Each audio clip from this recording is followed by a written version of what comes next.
Bea, Yeah? hogyha egy mondatba kéne Nápolyt leírnod, mit mondanál róla? If you would describe Napoli in one sentence, what would you say? That is the best city in the world. It's calling me like the rainbow. It's calling me like the rainbow. The rainbow.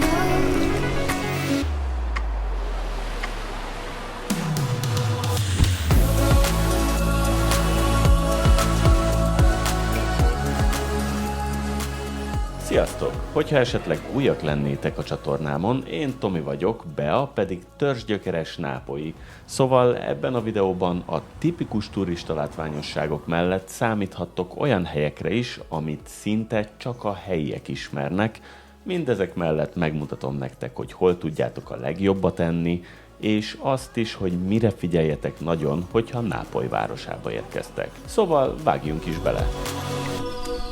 Kezdjük is egy fontos kérdéssel, mégpedig, hogy hol érdemes megszállni. Bea szerint 2 opció közül érdemes választanatok, és mind a 2 opciónak megvan az előnye és a hátránya is természetesen.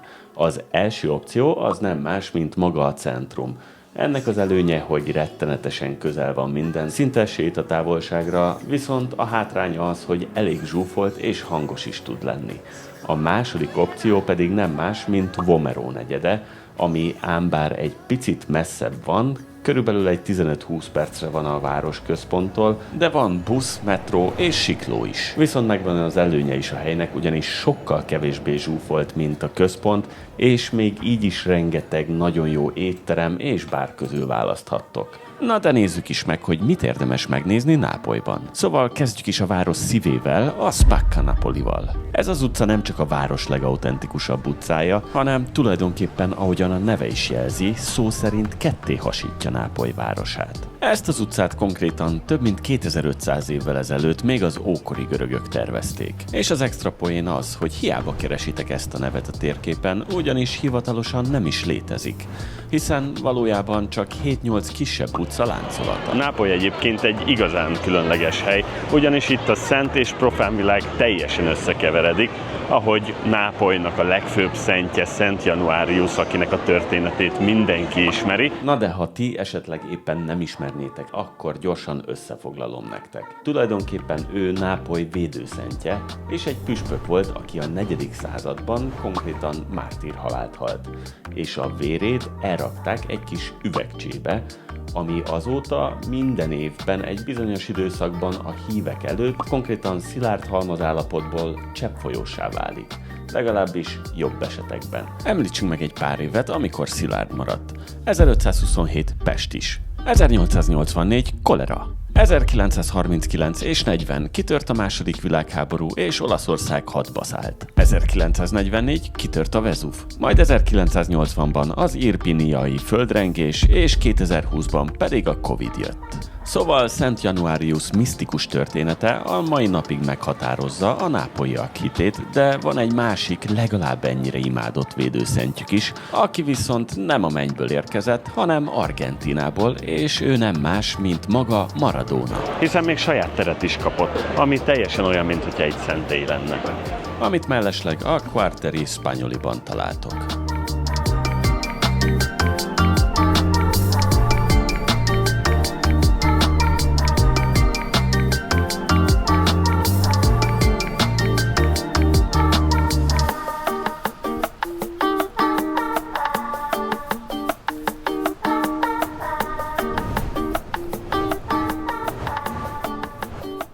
És ha már kisétáltátok magatokat az óvárosban, akkor érdemes lehet megnéznetek a San Severo kápolnát, és megnézni a fátyollal takart Krisztus szobrot. A belépő körülbelül 5000 forint, viszont ez egy nagyon egyedi műalkotás. Szóval mindenképp megéri megnézni. Na és hogyha esetleg megszomjaznátok itt az óriási hőségben, akkor van egy frissítőital, amit mindenképp próbáljatok ki, és ez nem az Aperol Spritz, hanem a Kosche Aperta. Vai. No, yes.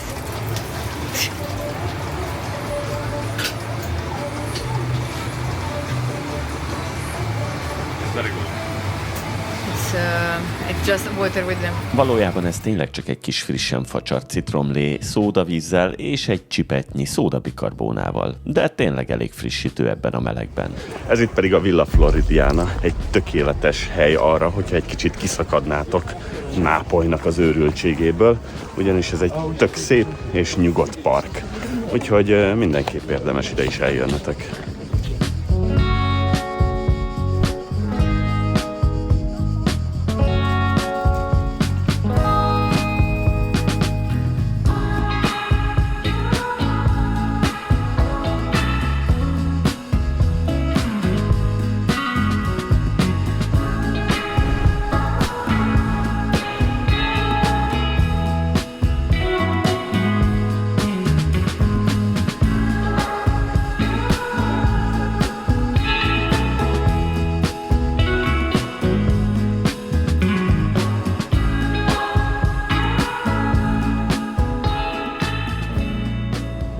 Nekem egyébként ez az egyik kedvenc helyem itt Nápolyban, tényleg.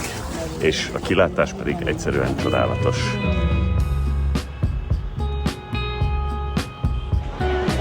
És van még egy dolog, amit nagyon imádok itt Olaszországban, mégpedig az, hogy bárhova beültök egy jó frissítő italra, akkor általában mindig kaptok mellé egy kis nassolnivalót. Legyen az chips, mogyoró, vagy egy kis péksütemény, ami mindezek mellett, hogy általában nagyon jól esik, egy nagyon jó húzás a helyektől, ugyanis a helyiek így idejönnek, esznek, és többet is isznak. Okos húzás. Na de induljunk el szépen lassan lefelé, és nézzük meg, hogy milyen tengerpartjai vannak Nápolynak.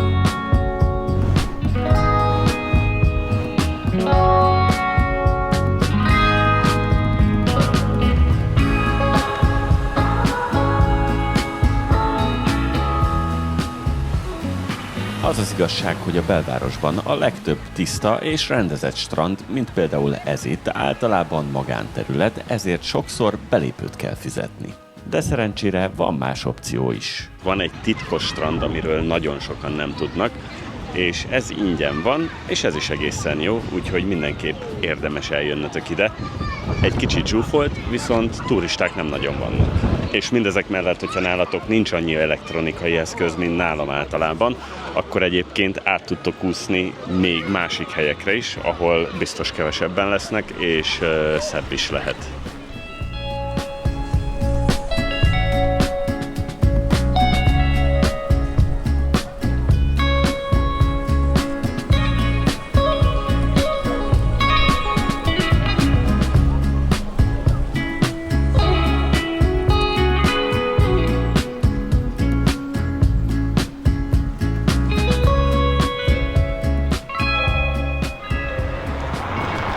Tehát ott a tenger, és igazából ezen az oldalon kell lejönni, itt az ingyenes tengerparthoz. Ha a keresőbe beírjátok, hogy Bagno Sirena, akkor megtaláljátok ezt a helyet.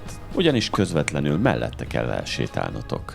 De hogyha esetleg béreltek kocsit, akkor a belvároson kívül sokkal több ingyenes strandot fogtok találni. Na, meg vagyok az első vezetésemmel is Nápolyban. Egészen érdekes volt, ugyanis szabályok nem nagyon léteznek. Kicsit káosz, de élvezhető egyébként. És most itt vagyunk a Bagnoli és Pozzuoli között. Itt egy gyönyörű szép kis tengerpart van. Úgyhogy megnézzük milyen, de egyébként, hogyha itt parkoltok a közelben, kocsit zárjátok, értéket ne hagyjatok benn, mert most látunk 2 autónak is betörve az ablakát, úgyhogy figyeljetek oda!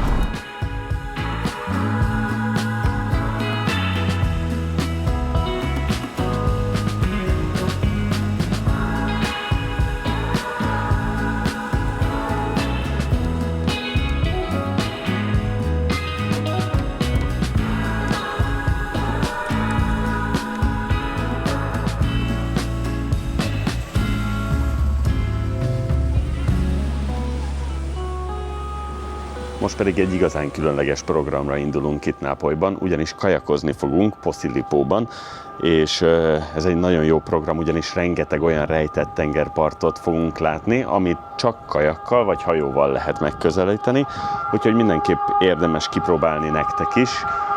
Egyébként a céget, a Kayak Napolit Instagramon megtaláljátok, beszélnek angolul is, és nagyon jól szervezettek.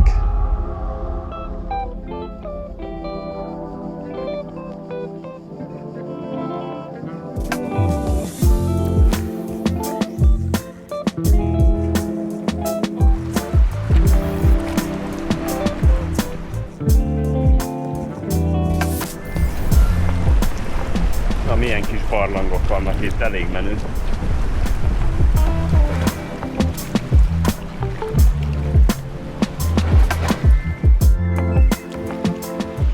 Figyeljétek, milyen helyet találtunk kajakozás közben. Van egy saját tengerpartunk, de mindezek mellett van egy saját várunk is. Ez nagyon kemény, figyeljétek. Csak egy kis lépcső, és itt is vagyunk. Ez elég jól néz ki.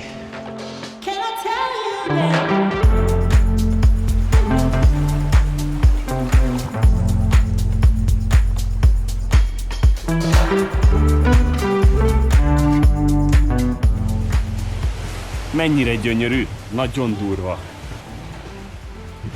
El se hiszed.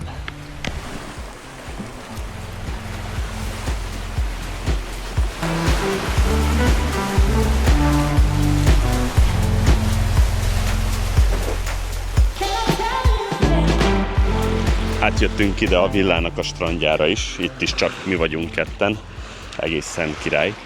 És egy érdekessége erről a helyről, hogy az Oscar-díjas rendező Sorrentino itt forgatta a Partenope című filmjét, ami egyébként egy igazán érdekes legendája Nápolynak, ugyanis Partenope egy szirén volt, aki az énekével próbálta elcsábítani Odysseuszt, de nem igazán sikerült neki, és ezért a tengerbe vetette magát, és meghalt a tengerben. És a testét pedig a hullámok ide Nápolynak a partjára sodorták, és ebből született a legenda szerint Nápoly városa. Úgyhogy ez egy igazán fontos legenda.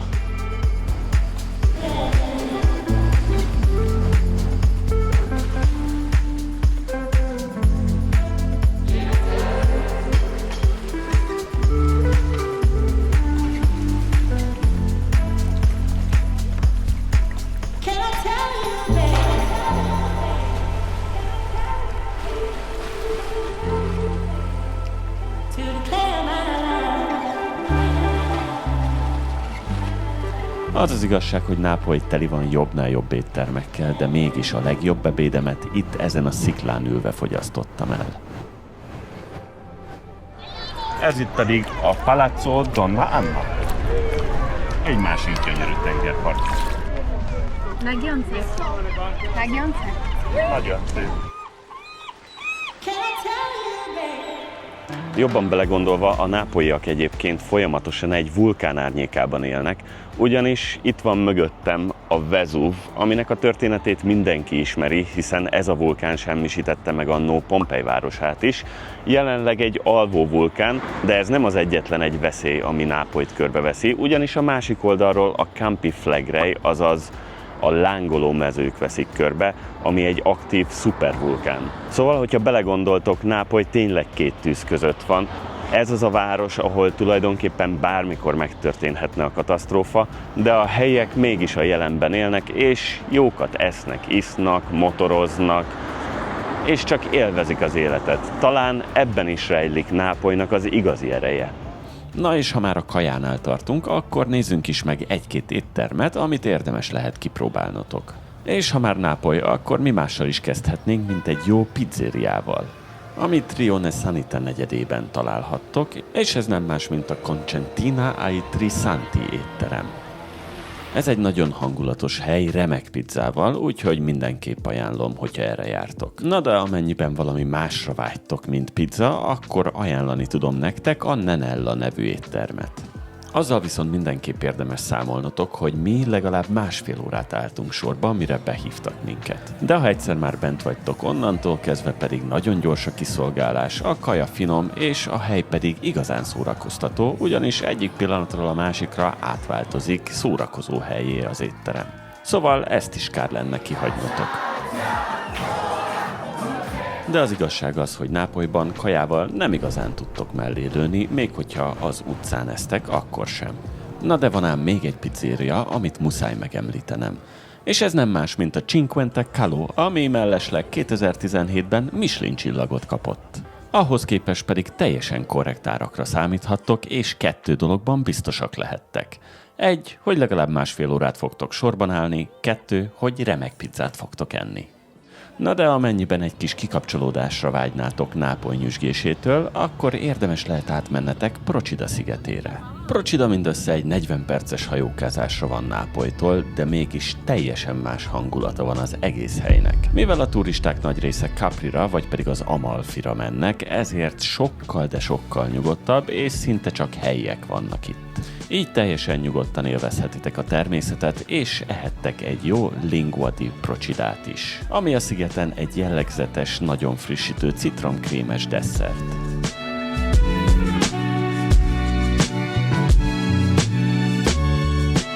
És Bának köszönhetően egy gyönyörű szép rejtett parton tölthettük el a napunkat. It's next to the Isolotto di Vivara on the Procida Island, and it's let's say it's a path through the rocks, so on the side of the bridge. And few people know about it, only like locals. So if you come to Procida, you can don't go there. It's a secret. It's a secret. Don't go there. Otherwise, it will be assaulted by tourists. But Procida is amazing. I love it. Yes. Internet doesn't work well. Szóval azt kell, hogy mondjam, hogy Nápolyban tényleg megvan minden, ami egy tökéletes nyaraláshoz kellhet. Tudtok pihenni, tudtok aktívak lenni, nagyon jókat kajálni, a város egyszerűen csodálatos és kultúrában gazdag, és ami a legjobb az egészben, hogyha időben foglaljátok a repjegyeteket, akkor akár 20 000 forint alatt is megúszhatjátok, még nyáron is, ami elég olcsó. De mindezek mellett télen is simán megéri, ugyanis decemberben is 15 fok van, és egy extra poén, hogy szenteste óriási buli van Nápoly utcáin, úgyhogy ezt is mindenképp megéri egyszer átélni, mert teljesen más, mint amihez otthon hozzá vagyunk szokva. Hogyha tetszett ez a videóm, akkor nézzétek meg a többi videóimat is, és egy óriási segítséget kérek tőletek, ami nekem nagy segítség, nektek viszont csak egy kattintás, vagyis hát igazából 2.